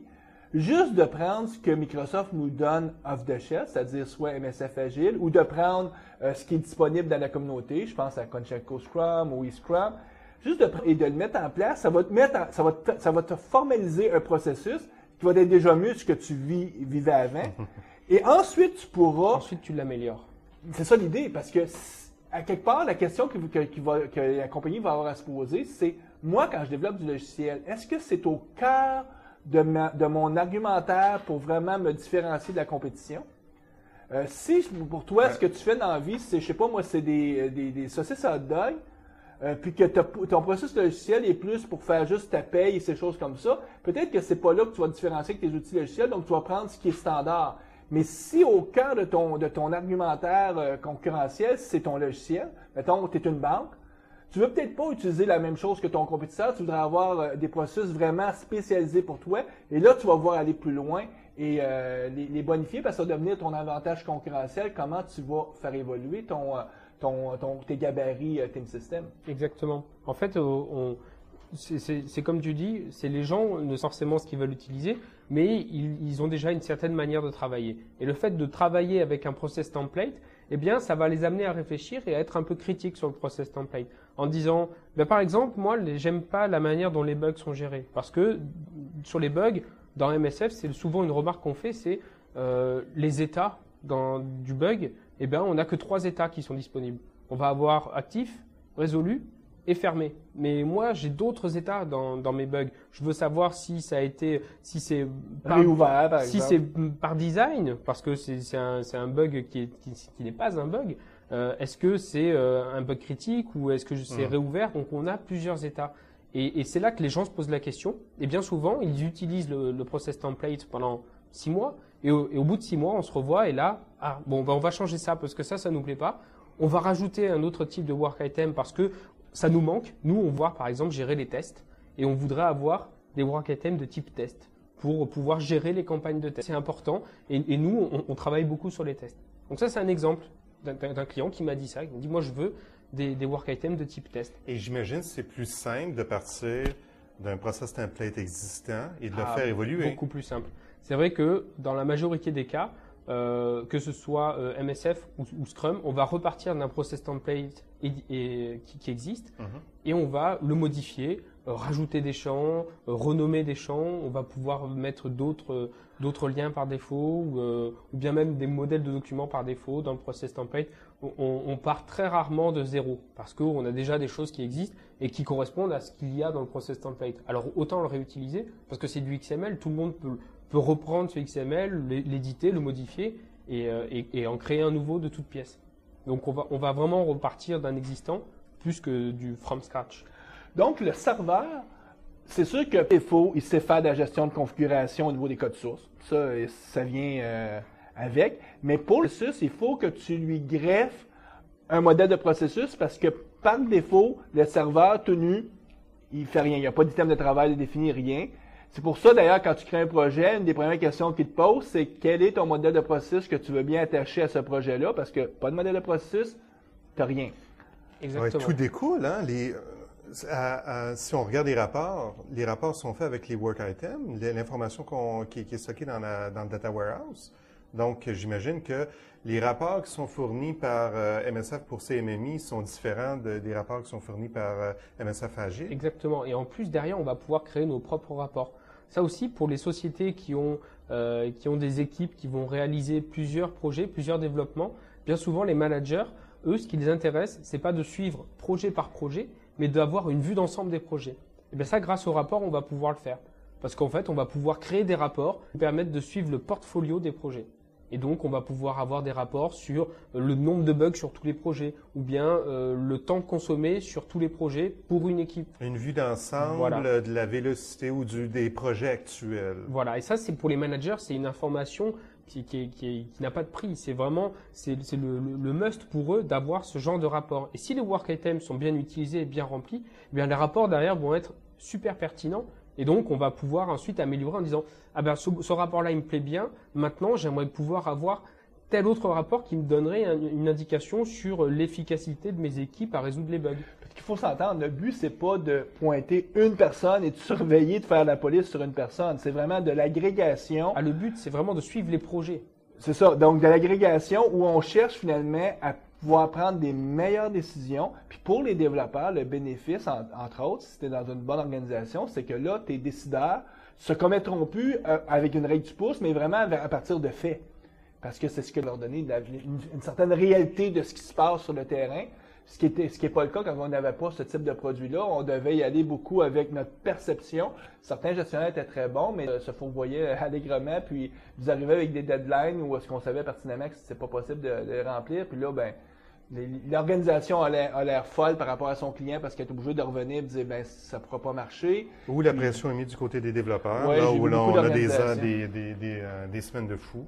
Donc les fameuses marches de la mort où on demande aux gens de faire souvent, ce qui est triste dans ces organisations-là, c'est qu'on demande aux gens de faire une marche de la mort. Et supposons que tu finis le dimanche soir à minuit. Souvent, le patron s'attend que tu vas être le lendemain matin à 8 heures au bureau. Eh oui. Parce que c'est des organisations qui sont justement où on demande des marges de la mort parce que par définition, c'est pas sain. Il y a quelque chose qui est complètement non sain, non correct et pour les pauvres développeurs qui sont pris de cette organisation-là, cherchez un autre emploi. Ah, c'est vrai qu'au niveau de Docker, l'avantage, c'est que ça demande pas trop de modifier ses habitudes de travail. C'est-à-dire que les développeurs vont continuer à faire des check-in, des check-out. Ils vont avoir d'autres fonctionnalités avec Team System, comme les étagères. Mm-hmm. Mais l'avantage, c'est que on va leur demander d'associer le code à un work item. Et le jour où ils n'ont pas de work item, eh ben c'est pas le chef qui va venir taper sur le développeur, mais c'est le développeur qui va aller voir son chef en disant « Tu ne m'as pas créé de work item, je peux pas travailler. Ouais. » Et ça, typiquement, c'est quelque chose qui m'est déjà arrivé. Dans un projet, c'était un très gros projet, on avait créé beaucoup de work items, et après, on s'est pas trop occupé des work items. On récupérait juste le suivi des tâches. Et après, un jour, les développeurs sont venus nous voir en disant il nous manque des work items, on peut plus travailler. Et bien là, en tant que chef de projet, tu les crées, les work items. Mm-hmm. Et donc, tu vois, au final, non seulement ils ont adopté le système des work items, parce qu'un développeur, quand tu vas lui dire, maintenant tu vas me faire ça en plus, c'est-à-dire tu vas associer ton code source au work item, puis tu vas dire combien de temps tu as travaillé, ça, les développeurs, ils en veulent pas trop. Si on leur dit, c'est dans Visual Studio, regarde, en 3 clics, c'est fait, ça te prend pas beaucoup plus de temps. Et qu'une fois ils ont appris la logique, ils sont demandeurs. Parce qu'ils vont demander des work items. La crainte, tu vois, du développeur, c'est je mets mon test, j'associe, est-ce qu'ils vont servir de ça comme d'une caméra cachée pour vraiment vérifier ma productivité. Puis ce qui est pas le cas, c'est pas du un par un. Ce qui est intéressant, c'est beaucoup plus de regarder l'équipe dans son ensemble et le projet dans son ensemble. Et c'est les rapports, de toute façon, par défaut, c'est comme ça qu'ils sont faits. Ils sont faits pour de l'agrégation. Parce que Microsoft savait pertinemment que le but du produit, c'est pas d'en faire un Big Brother qui va espionner au cas par cas les développeurs. Oui, comme Mario a changé ou a codé X nombre de lignes de code cette semaine. C'est pas le but du produit. C'est vraiment pas le but. On se cachera pas, vu qu'on met tout dans un entrepôt de données, il faut quand même dire que si quelqu'un ferait les requêtes, il pourrait aller chercher ça, mais par défaut, Microsoft leur donne pas ça. C'est sûr qu'il faut voir que si c'est faire les requêtes avec du MDX, il pourra toujours aller chercher l'information, mais c'est pas du produit. C'est vrai, le but vraiment des work items, c'est d'alimenter donc le cube OLAP, et ce cube va être une véritable mine d'informations Et là-dedans, on va pouvoir trouver des métriques et des informations qu'on soupçonnait pas. Et c'est par ça qu'on va pouvoir améliorer nos projets, les développements de nos projets. Et on va pouvoir voir, par exemple, on va pouvoir s'apercevoir de quelque chose. C'est très pertinent, c'est-à-dire on va prendre les estimations que font les développeurs pour des tâches. Et ensuite, on va pouvoir regarder, en fonction d'une estimation, combien de temps ça a pris réellement. Et là, l'avantage, c'est de dire, eh bien, en fonction des estimations, on va pouvoir calculer le delta par développeur en disant, généralement, quand cette personne dit qu'elle fait ça en 5 jours, elle le fait en 3. Et pour un autre développeur, lui, quand il le dit qu'il le fait en 5 jours, généralement, il le fait en 6 ou 7 jours. Et donc, on va pouvoir calculer des deltas. Et ces deltas, on va pouvoir les réutiliser quand on fait notre planification de projet. Encore là, pas pour demander plus aux développeurs, mais peut-être ajuster les estimés. Exactement, c'est qu'en fait, on va faire nos estimations, et une fois qu'on a ces estimations, on va pouvoir reprendre ces deltas, les appliquer, et comme ça, en fait, notre estimation de projet va être beaucoup plus pertinente, et on va pouvoir vraiment avoir une estimation qui sera très très proche de la réalité. Et mange la mort. Voilà. Bon, mais je suis sûr qu'on a beaucoup d'auditeurs qui ont fait aussi un peu de gestion de projet. On a tous appliqué une certaine règle comme ça. Moi, je savais que, par exemple, certains développeurs, je multipliais par 2 leur estimé parce que, à l'historique, je savais qu'ils se trompaient toujours. Puis d'autres, je laissais à 1 parce que je savais qu'ils étaient plutôt bons. Certains, je savais qu'il fallait que je coupe de moitié parce qu'ils se mettaient toujours beaucoup trop de tampons. On vient connaître nos membres de notre équipe, mais dans une petite équipe, ça se fait. Mais dans une petite équipe. Team System, c'est qui va te permettre de le faire pour une grosse équipe aussi. Alors, Team System, ça correspond pour les petites équipes et pour les grosses équipes. Et chacun peut y trouver son compte. C'est-à-dire qu'une petite équipe, elle va pas forcément chercher à avoir des rapports sur le suivi des développements, mais plus avoir une base commune pour gérer les bugs, les tâches et les scénarios. Et souvent, ça suffit pour une petite équipe. Après, pour une grosse équipe où on va avoir des gestions de risques, les requirements, donc où on va gérer la qualité de service, on va avoir beaucoup plus de problématiques, et bien ça aussi, on va pouvoir gérer tout ça. Et donc, ça s'adresse vraiment à toutes les équipes, qu'elles soient de 5 développeurs à plusieurs dizaines de développeurs. Peut-être pour clore le sujet, ce que j'aimerais ramener, c'est que Team System, c'est une plateforme. C'est-à-dire, voyons les grands blocs et surtout mettons en valeur le fait que pour chacun de ces blocs-là, Microsoft n'ont pas fermé, ils nous ont fourni plutôt des API. Donc, le premier grand bloc, si on le dit, c'est gestion des codes sources. Et par-dessus la gestion des codes sources, on va avoir des API pour être capable de pouvoir automatiser et programmer ce qu'on voudrait sur la gestion des codes sources. Tout à fait. On va pouvoir, par exemple, automatiser la création. Donc, comme je l'ai dit, avec TeamBuild, on va pouvoir récupérer donc toutes les sources. On va pouvoir manipuler ces sources, récupérer une certaine version, poser des labels, poser des locks aussi. On peut tout à fait verrouiller une branche du développement qui est terminée et qu'on ne veut plus qu'elle soit modifiée. Et donc, on va pouvoir effectuer certaines opérations par rapport à ça. Donc ça, c'est une première grand bloc. Un autre grand bloc, la base de données opérationnelle qui contient les systèmes de travail, les work items. Ça aussi, Microsoft nous a fourni tout un API pour être capable de travailler avec les work items. Alors effectivement, là, on a beaucoup de web services. Donc, comme pour la gestion du code source, on va toujours utiliser des web services pour pouvoir manipuler tous les work items, pour pouvoir en créer, pour pouvoir les modifier. Quand on dit manipuler, c'est que tu pourrais même, à partir de ton application, appeler ton Team Foundation Server et automatiser des choses. Exactement. Il faut savoir que le module client de Team Foundation Server, qui s'appelle le Team Explorer, c'est une application qui va utiliser exclusivement les web services. C'est-à-dire que si on veut, par exemple, redévelopper le Team Explorer, eh bien, on peut tout à fait le faire. C'est-à-dire qu'il y a vraiment, tout est ouvert et il n'y a rien de fermé. Donc, si j'avais, par exemple, une application spécialisée ou maison... De feuilles de temps, par exemple. De feuilles de temps, par exemple. Donc, je pourrais développer un module qui interrogerait en C# en VB, en .NET. Je pourrais interroger ces services-là. Récupérer tes work items et pouvoir générer tes feuilles de temps avec. Et puis au pire, si ça serait sur une autre plateforme, par exemple Java, on sait que les services web on peut faire de l'interopérabilité. Donc on pourrait à la limite le faire. Complètement. D'ailleurs, il y a une compagnie tiers qui a créé l'intégration totale du côté Java avec la plateforme Eclipse. Effectivement, il y a donc TeamPrise qui permet, donc qui a proposé un plugin pour Eclipse qui permet de se connecter à Team Foundation Server et d'avoir les mêmes fonctionnalités que le Team Explorer. Parce qu'on va pouvoir faire du Java dans Team System. C'est les organisations qui voient tout ce qu'ils peuvent faire avec Team System, ils disent ben mes équipes Java, est-ce qu'ils pourraient? Puis il y a déjà une compagnie qui était assez wise pour déjà offrir la connectivité. La connectivité, oui. Donc on a dit que on a la gestion de code source, toute la base de données opérationnelle des systèmes de travail. Donc, web service, mais Microsoft nous simplifie même la tâche en nous donnant tout un modèle objet, un object model pour être capable de programmer là-dessus. Ensuite, toute notre base de données opérationnelle est transférée dans un cube, donc dans un warehouse. Et encore là, on peut aussi utiliser toutes là, à ce moment-là, ils n'ont pas créé des choses spéciales. On fait juste utiliser ce qui existe pour la gestion des data warehouse. Puis on est capable de pouvoir interroger. Pour le reporting. Exactement. En fait, le cube qui est créé à partir des work items. Et en fait, directement dans la déclaration des work items, donc dans le process template, quand on va créer nos work items, on va pouvoir mettre des attributs sur les work items en disant, eh bien, telle propriété de mon work item, ça va être reportable. C'est-à-dire que ça va être reporté directement dans le cube. Et donc, ça va devenir une dimension dans le cube. Et dans le cube, donc après, c'est du BI. On va utiliser BI Studio qui vient avec SQL Server et on va pouvoir manipuler ça, faire des requêtes MDX et donc créer des rapports derrière avec Reporting Services. Et tout ça, évidemment, c'est un cube, donc c'est complètement ouvert.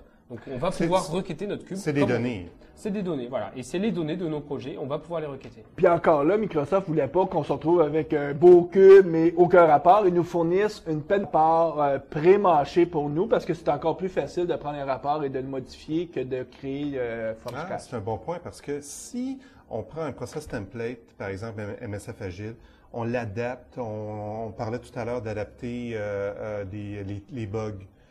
Ça veut peut-être dire que les rapports qui sont built-in ne fonctionneront plus, là. Voilà, c'est pas qu'ils fonctionneront plus, c'est qu'ils seront peut-être plus pertinents parce que nous, on a rajouté d'autres états. Donc, il faut penser à les modifier. Voilà, il faut pas oublier d'aller les modifier.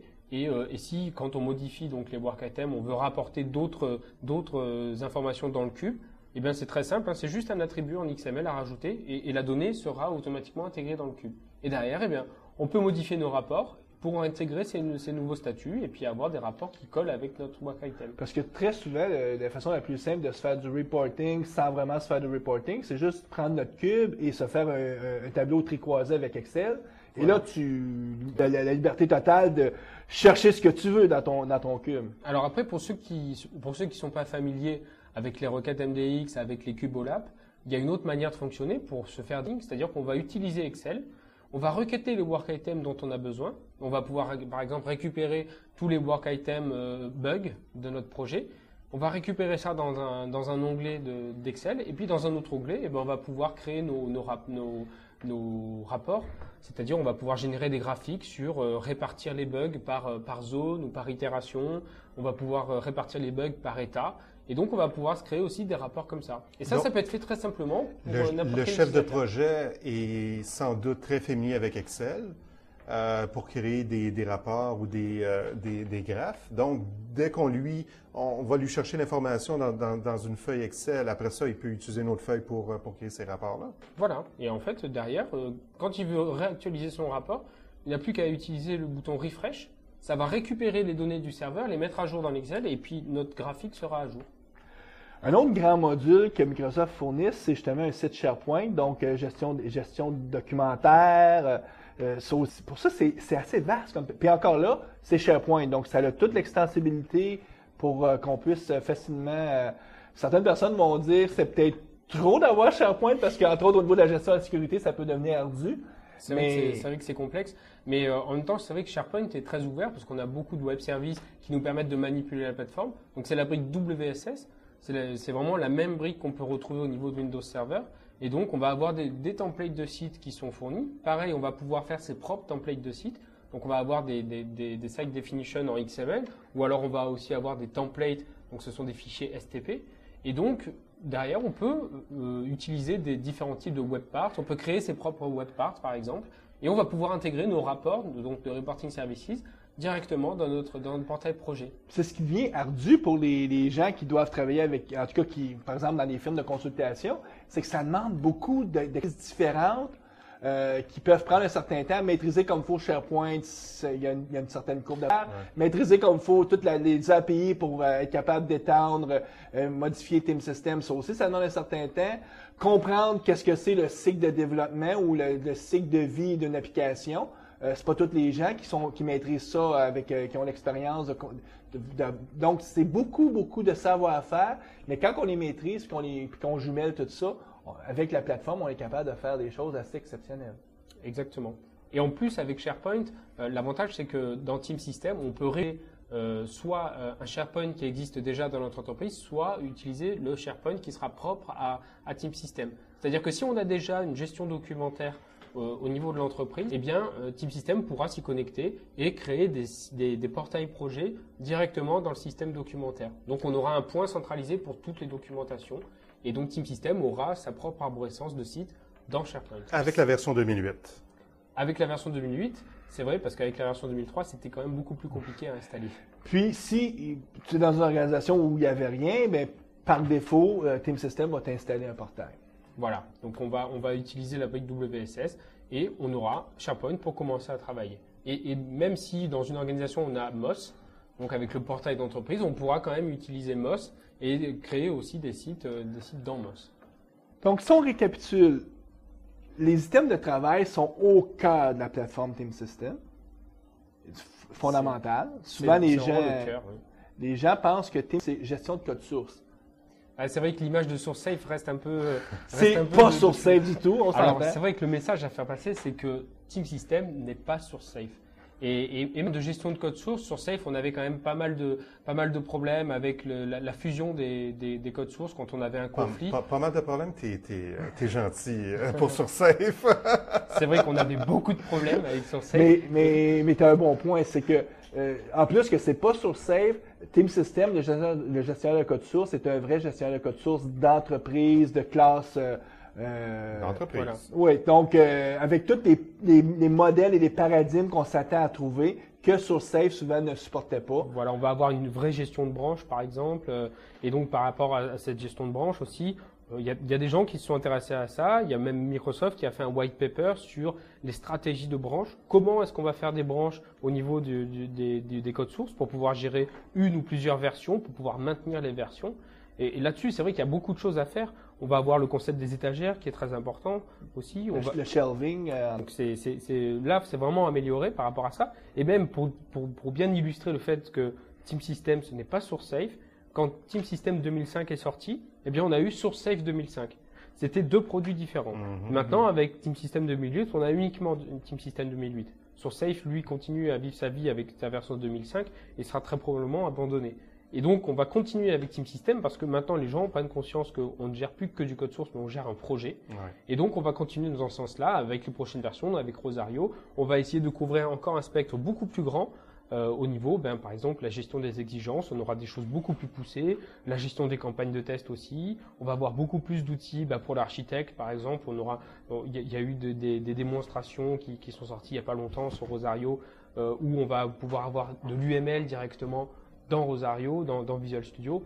Donc, on continue à avancer comme ça. Donc, dans l'ALM, l'Application Lifecycle Management, on va couvrir tout le logiciel au sein d'une même plateforme. Ce qui est intéressant, c'est que d'une organisation à une autre, c'est pas parce qu'ils utilisent Team System que forcément ils font du logiciel de la même façon, parce que Team System ne force pas à utiliser une façon de faire du logiciel. Le but de Microsoft, c'est qu'ils veulent vendre des Team Systems à toutes les organisations, d'où pourquoi le modèle de processus, d'où pourquoi la capacité de pouvoir... la flexibilité, là. Donc, tu peux trouver une organisation très cascade, très waterfall, qui va utiliser Team System, et 3 coins de rue plus loin, on va une autre organisation qui utilise Team System avec Scrum, très agile, des itérations très courtes de 2 semaines, tandis que l'autre a des itérations qui durent peut-être 1 an et demi. Et toutes les deux s'appuient sur Team System. Et en aucun cas, on peut dire que un est meilleur que l'autre. Effectivement, on le voit parmi nos clients, on a des éditeurs logiciels et on a aussi des sociétés de services. Et ces gens-là utilisent Team System, mais pas du tout de la même manière. C'est-à-dire que en société de services, on va nous commander un logiciel et en fait, ça va être du one-shot. On va sortir une version parce que vous a demandé. En édition logicielle, c'est complètement différent parce qu'ils vont sortir une version. Ensuite, ils vont sortir des hotfix, des service packs, une version 2, une version 1.1. Donc, la gestion de branching est très importante. C'est complètement différent. Dans les sociétés de services, ce qui va nous intéresser, c'est vraiment le respect du planning et le respect des fonctionnalités. Bien évidemment, dans la gestion, chez les éditeurs logiciels, ça va être pareil. On va vouloir gérer ça, mais on va aussi s'appuyer sur la gestion justement des versions, comme tu le disais, qui sont très importantes. Et on va aussi avoir beaucoup plus de problématiques sur la gestion des bugs.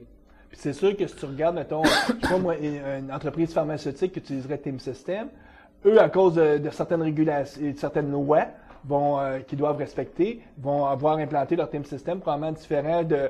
Moi, je pense à Montréal, où est-ce qu'il y a beaucoup d'organisations qui font du logiciel pour le domaine militaire ou pour le domaine de l'aéronautique. Eux autres, ils ont aussi des règles qui font que probablement qu'ils ne pourront pas utiliser le template Scrum par défaut. Absolument. Parce que leur domaine d'affaires les force à suivre certains processus. Puis là, ils vont créer leur propre gabarit de processus adaptés à leur réalité. C'est vrai, et en plus, au-delà de ça, si je reprends par exemple le domaine pharmaceutique, ces gens-là ont besoin de travailler dans des environnements qualifiés. C'est-à-dire que les environnements de développement, de test, de validation doivent respecter certaines normes. Et là, pareil, on va pouvoir suivre la qualification de ces environnements comme un prérequis, par exemple, ou bien on va utiliser le work item de type requirement et dire j'ai besoin de tel environnement, et il faut qu'il réponde à certaines règles. Et là, on va pouvoir suivre les gens qui vont mettre en place cet environnement vont pouvoir rapporter leur travail dans Team System pour savoir si les environnements sont à disposition. Donc, faire une petite analogie à quelque part, Microsoft Word te permet de faire toutes sortes de types de documents. Tu peux avoir des gens qui font des lettres avec, puis d'autres gens qui font des livres de 400 pages. Le produit permet de faire ce que tu veux. Team System te permet de faire n'importe quel type de logiciel et avec n'importe quel type de processus et ne te force pas à suivre une façon. Il n'y a pas une façon prédéfinie de faire du logiciel. Voilà, exactement. Sur l'utilisation de Team System, ce qui est important, c'est que si l'entreprise décide d'utiliser Team System, de tout utiliser dès le départ. C'est pas une bonne manière de faire. C'est-à-dire qu'on va installer Team System, s'en servir que. Ensuite, on va peut-être s'intéresser aux work items. Donc, on va gérer nos tâches, on va gérer notre planning. Et puis après, quand on aura les work items scénarios, ensuite, je vais utiliser maintenant les builds, puis je vais faire du versionning avec ça. Donc, il faut y aller de manière incrémentale. Ça sert à rien d'y aller et de tout casser, de dire maintenant on utilise Team System, vous allez voir, c'est génial. Comme ils disent, comment on mange un éléphant? Une bouchée à la fois. Une bouchée à la fois. Voilà, et là, c'est exactement pareil. Écoute, on te remercie. Je pense que ça couvre très bien, en tout cas, les systèmes de travail, les modèles de processus, et ça permet, en tout cas, chez auditeurs, que ça va enlever toute la confusion possible, parce qu'il y a trop de gens que je rencontrais qui me disaient, Team System, c'est pas agile. Peut-être dans l'organisation que tu as rencontrée, eux ne l'utilisaient pas de façon agile. Puis il y a d'autres organisations qui peuvent l'utiliser de façon très agile. Donc, si les gens auraient juste vu ça, ils auraient dit, Team System, c'est très agile. C'est pas le cas. Team System peut être ce que tu veux en faire. Donc, je pense que tu as bien couvert toutes les possibilités avec le produit. Pour terminer, est-ce que tu as un site web, un blog, quelque chose que tu aimerais recommander à nos auditeurs? Alors, en fait, j'aurais 2 sites web. Le premier, c'est par rapport à la communauté Team System. Il y a beaucoup de choses qui se font. Il y a des MVP qui sont très actifs. Il y a des gens qui ne sont pas MVP et qui participent aux communautés. Et il y a beaucoup d'outils autour des communautés, faits par les communautés et pour Team System qui existent. Donc, il y en a beaucoup sur Codeplex. Il y a des gens aussi qui développent des outils qui sont très pratiques pour intégrer, par exemple, Outlook, Word, ou même des outils qui vont se mettre dans le Sistray. Et en fait, donc, le premier site, c'est en fait un blog donc, qui s'appelle teamsystemrocks.com. Et c'est un blog, en fait, qui chaque jour, donc c'est une personne qui s'appelle Mickey, qui va scruter tous les blogs intéressants au niveau de Team System et tous les jours va publier un post avec les liens du jour pour Team System. Mickey Gousset pour la première. Voilà, Mickey Gousset donc, qui est MVP Team System.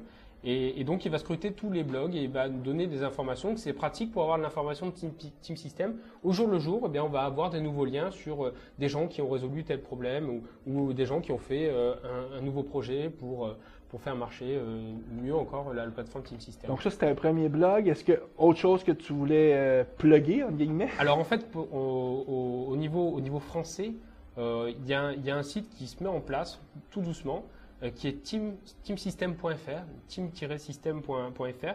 Et donc en fait, ça va être un agrégateur de toutes les ressources francophones autour de Team System. Donc c'est-à-dire que ce soit des blogs, des articles, des white papers, des webcasts. Donc c'est juste un site qui va nous permettre d'agréger toutes les infos. Et donc c'est un autre MVP Team System français qui a créé ce site.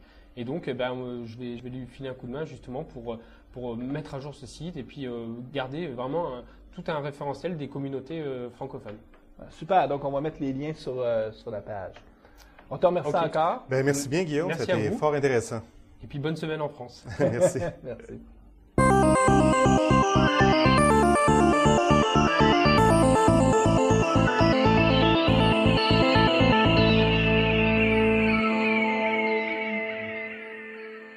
les actualités avec Guy Barrette. Et au niveau des actualités, qu'est-ce qu'on a? On a, finalement, Microsoft a annoncé le nom final de la prochaine version de Visual Studio. Donc, ça s'appelait Visual Studio 10 ou la V10 ou quelque chose comme ça. Donc, la version va s'appeler officiellement Visual Studio 2010 ou 2010. Sommes-nous surpris? Sommes-nous surpris, ouais. Ça donne une idée à peu près là du time frame là, dans laquelle ils vont sortir le produit. Donc, si c'est 2010, il y a peut-être des chances à soit fin 2009 ou quelque chose comme ça, là. Tout à fait. En même temps aussi, Microsoft profite du fait qu'ils sortent la version Visual Studio 2010 pour réunifier les échéanciers du produit Team System et du produit Visual Studio, parce que là, ils étaient sur deux échéanciers différents. Et Visual Studio Team System, eux, leur nom de code, c'était Rosario. Et, ce qui est un peu comique, là, comme nom de code, mais bon. Ben c'est une île, hein, c'est toute la série c'est une autre île dans la même axe qui mène vers Hawaï, parce que la version 2010, son nom de code un bout de temps était à Hawaï. Ah. Donc si tu pars de Seattle, ça va vers Hawaï, tu as différentes îles et dont Rosario. Tout à fait. Et donc Rosario à l'origine devait être une version qui aurait été sortie avant 2010. Là, c'était triste parce que nous les MVP Team System, on était déçus parce qu'on nous a annoncé que le produit sortirait presque un an plus tard. Mais pour le mieux, parce que là, on peut maintenant vous parler un peu de qu'est-ce qui s'en vient, parce que Microsoft a officiellement annoncé cette semaine là, les grandes fonctionnalités qu'on va retrouver dans le produit Team System qui va s'appeler Visual Studio 2010 Team System. Oui, et sur le site Channel 9, il y a toute une série de vidéos. Donc, toute cette semaine, là, ils sont en train de publier une série de vidéos qui expliquent de long et en large le produit, là. Tout à fait. On va mettre le lien, mais ça, on résume beaucoup de nouvelles fonctionnalités pour architecture. Donc, pour être capable de vraiment faire du design, que ce soit avec une approche top-down ou une approche bottom-up. Donc, entre autres, le support donc du langage de modélisation UML. Le retour de UML chez Microsoft. Oui, tout à fait. Mais tu sais, à la sauce 2008 quand même, là, on ne retournera pas dans le passé. En fait, l'emphase sur Visual Studio 2010, c'est vraiment Team System, hein? Oui, parce que ça reste que si tu veux faire du développement de façon professionnelle, sérieuse, t'as intérêt probablement à aller vers Team System parce que de plus en plus les produits comme DB Pro, la version Pro, qui sont pensés pour un utilisateur unique, seul, sur son île, qui travaille pas en équipe, ça va rester comme un point d'entrée pour les étudiants, les gens qui veulent apprendre, mais dès que tu vas être un développeur professionnel, Microsoft va donner tous les incitatifs. Je sais qu'il y en a qui vont dire l'incitatif principal qu'ils nous donnent pas aujourd'hui, c'est le prix, parce que le produit est quand même plus dispendieux. Ça accroche là. Mais une des annonces qu'ils ont fait justement cette semaine, qui va probablement inciter beaucoup de gens à faire le saut et à justifier la valeur de faire le saut vers la version développeur. C'est un merge. Tout à fait, c'est que la version développeur Team System, parce que quand tu regardais les fonctionnalités d'acheter un Visual Studio DB Pro ou acheter un Visual Studio développeur Team System, tu avais à peu près la même liste de fonctionnalités. Donc, pas beaucoup d'incitatifs pour dire pourquoi je paierais 2000 $ de plus pour acheter la version Team System. Oui, la capacité de me brancher sur un serveur, d'avoir la collaboration, mais pour beaucoup de décideurs, c'était pas un incitatif très grand. Et ce que Microsoft a décidé de faire, c'est de prendre toutes les fonctionnalités qui étaient originalement dans le produit DB Pro. Donc, toutes les fonctionnalités de gestion des données.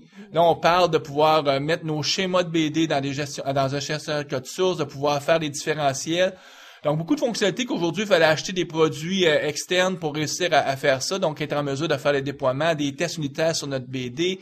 Donc, tout ça, ça devient maintenant partie prenante de la version développeur. Donc, ça bonifie la version développeur, là. Oui, puis c'est la renaissance par Microsoft que les développeurs aujourd'hui, c'est eux qui gèrent aussi le schéma de leur BD. De moins en moins, c'est un DBA à l'extérieur. En tout cas, on intègre maintenant le DBA dans l'équipe. Ça dépend où. Ça dépend où, mais dans les shops qui sont très Microsoft, la réalité, c'est que les gens sont plus très agiles et en tout cas, l'évolution du schéma de données, ces choses-là, se fait par l'équipe. C'est sûr que quand ça s'en va en production, c'est probablement géré par des DBA qui s'occupent des backups, ces choses-là. Donc, c'est cette reconnaissance-là, puis ça donne l'incitatif vraiment pour justifier le saut. Puis c'est une stratégie pour Microsoft. Ils se disent, dans un premier temps, on s'attend que les petites shops peut-être vont acheter juste le produit Team System client. Le développeur, la version développeur. Pour un jour, voir la valeur pour aller acheter la partie serveur, donc être en mesure d'avoir un bon gestionnaire de code source professionnel, avoir la gestion des systèmes de travail. Ce qui est d'ailleurs le sujet qu'on a parlé aujourd'hui. J'espère que les gens vont voir la valeur de ça. Et Microsoft a aussi annoncé la version 4 du framework .NET.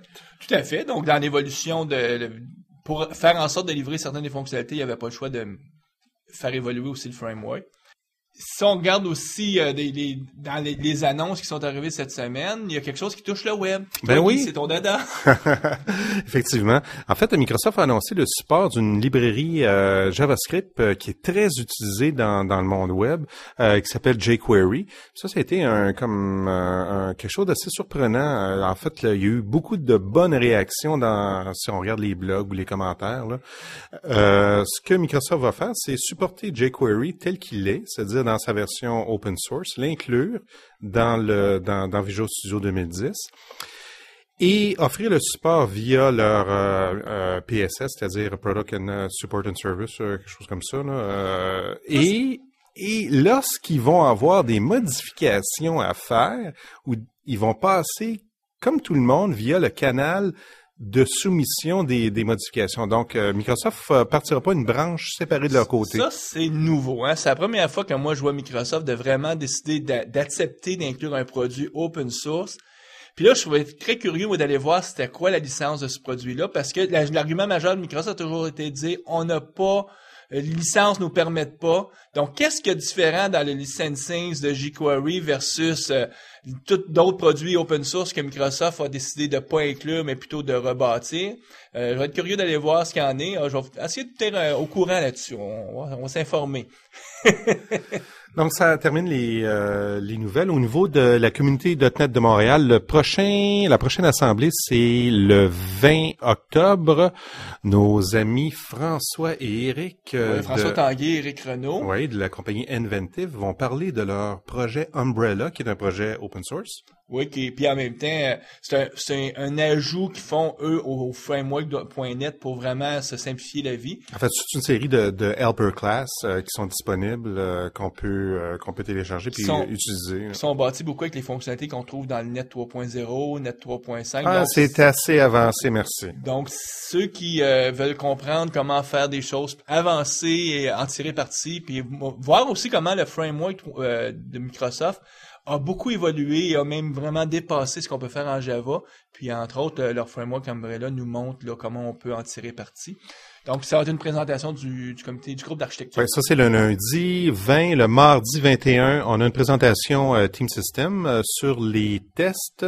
Oui, parce que dans Visual Studio 2010, j'en ai pas parlé, je parlais d'architecture parce que ça, c'est mon dada, mais il y a une amélioration de 1 pour 1000 des fonctionnalités qu'on offre au niveau des tests. Vraiment, là, pour ceux qui ont besoin de faire des tests manuels, des tests automatisés, on sait aujourd'hui qu'il y a des produits qu'on pouvait acheter qui coûtaient avec les licences, c'est extrêmement cher. Bon, aujourd'hui, directement dans Team System, tu vas pouvoir avoir la même chose pour un prix beaucoup, beaucoup moindre, un peu la même démocratisation que Microsoft veut faire au niveau des tests. Puis ce qui va faire aussi que dans les équipes, on va considérer les tests comme un citoyen de première classe. Ouais, donc ça, c'est le mardi le 21.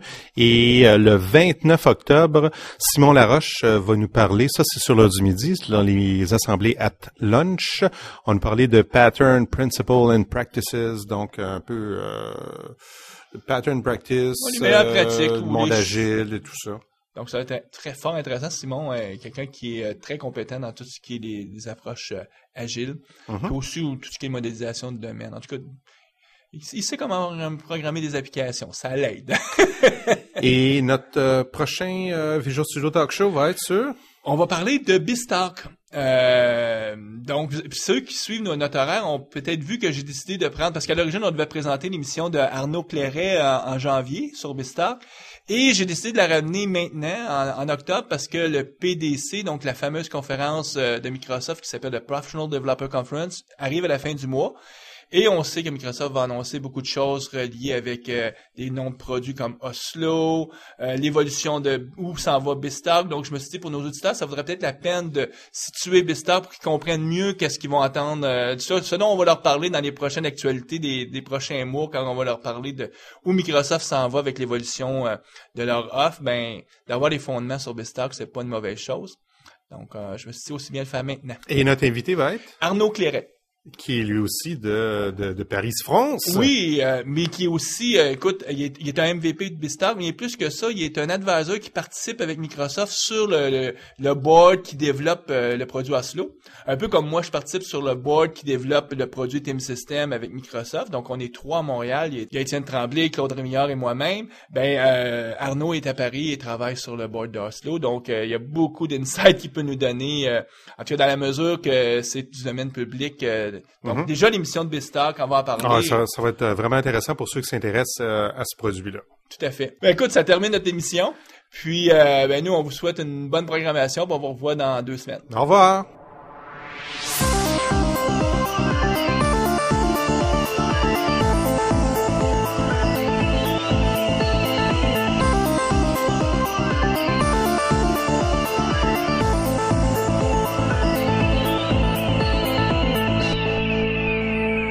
Visual Studio Talk Show.